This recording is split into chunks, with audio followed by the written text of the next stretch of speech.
everyone, it's Erin with Hail Varsity. I am joined by Greg, also of Hail Varsity, and we are inside Memorial Stadium following another Nebraska football practice. It is incredibly windy outside, so if you hear any bizarre sounds, it's probably the flags that are hitting the side of this building right now. It is intense wind. I'm assuming the kickers were out practicing in this today. We did not hear from the kickers, but I assume, based on what we know, they were probably outside. They should have been, because this is intense. Yeah, it would have been a great test for them. I'm sure it would have been a lot of fun. I mean, maybe we need to go check that they're not still out there kicking. Okay. But we did hear from Mickey Joseph and Travis Fisher and a bunch of different players.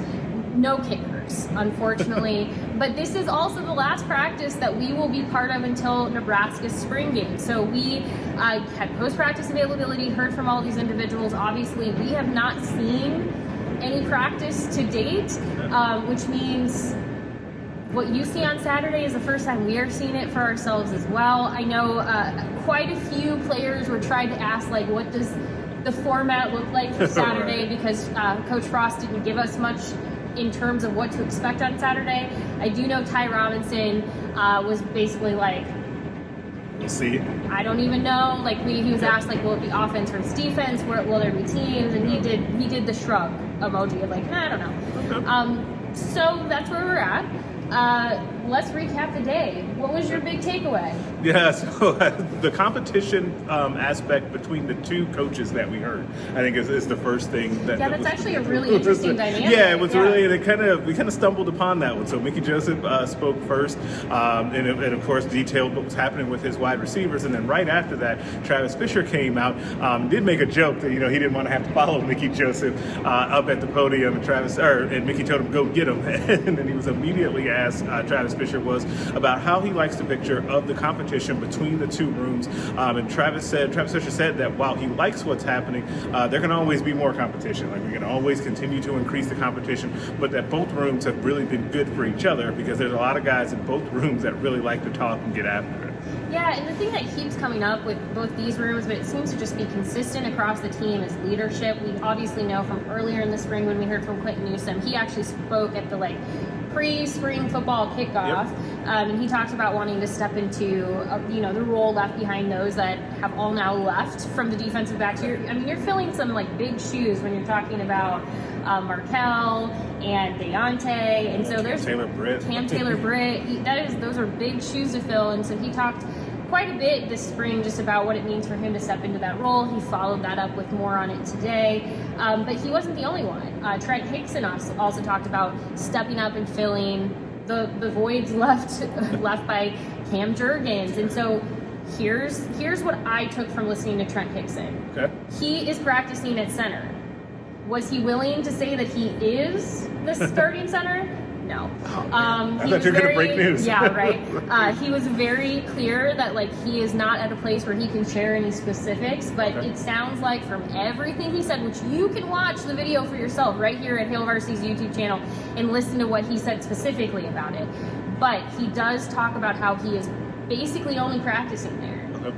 So it seems like we're starting to kind of get an idea of who's going where, because he could play a guard. Good. But it sounds like center has been prominently where he has been at this spring. That answers a big question. Whether he starts or not, it does answer a big question. Yeah, it should be safe to assume that he will start the spring game at center. I think that's whatever fair. That means. Right, whatever that means, and if they're doing offense, defense, if it's a skills competition, whatever it ends up being, we'll see. But along the lines of that same theme with Newsom and also with Hickson, Travis Vokalek also talked about leadership and taking over that role from Austin Allen. Also, what it meant for him to take so many mental reps this spring, as he's not been a full participant. But he did have some pads on, and he said that he has been out there running around and doing a lot of 7-on-7 work. He's just not participating in contact drills, but that he actually really enjoys kind of being Coach Beckman's sidekick, because he wants to go into coaching after he's done playing football. So I thought that was really interesting too. And you know what? When you are someone like Travis Vokalek, who has been through spring ball before, you have a lot of experience. This time is actually, it is what you make of it, but it reminds me a little bit of what Ben Stilley did last spring, where as he was rehabbing and getting back to it, he was able to take on really a player coach role, and it helped because Ben also wants to be a coach someday, or wants to own essentially a business where he can help grow athletes, help them get stronger, a gym. a gym. That would be the word that I was looking for. Anyway, but this is really valuable time for those if they use it to that degree. And it sounds like Travis has really, truly used the time to kind of step back and see things from the bigger picture since he isn't able to be on the field practicing like he would have in previous springs. Yeah, that it absolutely sounds that way. He talked about the ability to kind of sit in with all of those young tight ends, and we got to speak with a lot of them last week. All of them fairly new in the program, and he said that they were all eager to learn. He said if we could only see the position meeting rooms that he's been a part of and how eager those guys are to learn and get better, that we would really be impressed with those guys as he has been as well. I mean, there's a lot.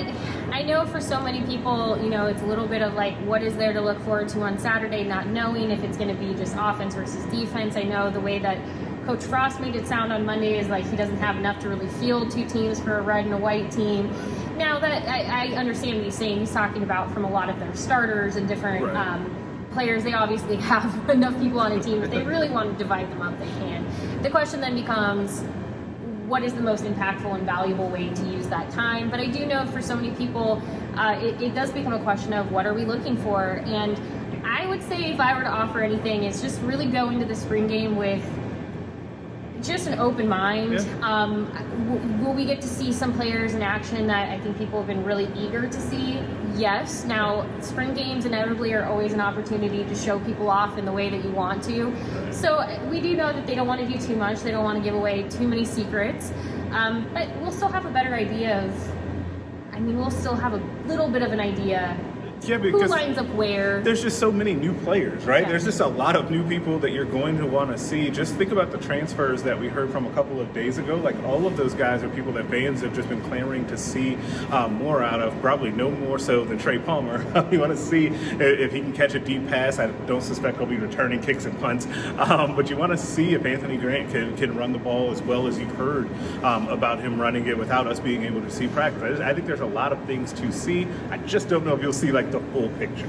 Look, what you could look at is, remember the Friday Night Lights camp like so many years ago when Michael Parsons was just like, it was just the Michael Parsons show. They were literally just like throwing him the ball, doing all this stuff. Maybe they can just do that with Trey Palmer. It's just quarterbacks throwing to Trey Palmer for like 30 minutes and just seeing what impressive things he can pull off in that time frame. That would be fun. I'm sure the DBs would get excited for that too. Yeah. Stop that. Exactly. Look, I'm giving ideas away. If the staff is watching, I'm giving you your ideas. It's your for format right there. Well, we do appreciate you as always joining us. We will have even more. I know Greg and Steve will have more football video content here for you in the coming days. We'll also have plenty from the spring game on Saturday, both pre-game and post-game reaction and everything else for you to look forward to. So go ahead and subscribe to this YouTube channel. We really appreciate you being here. Go ahead and subscribe to hailvarsity.com. You get the magazine as well. You also get the magazine, so there's a ton of reason, and the football yearbook is coming.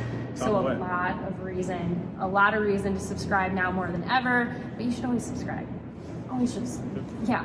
But we appreciate you as always. Thank you so much for being here. If you have questions, comments, thoughts, feel free to leave them in the comment section. We will be back to answer them as best we can, or they could show up in a recruiting notebook or somewhere else on the website. So thank you for your time. Thank you.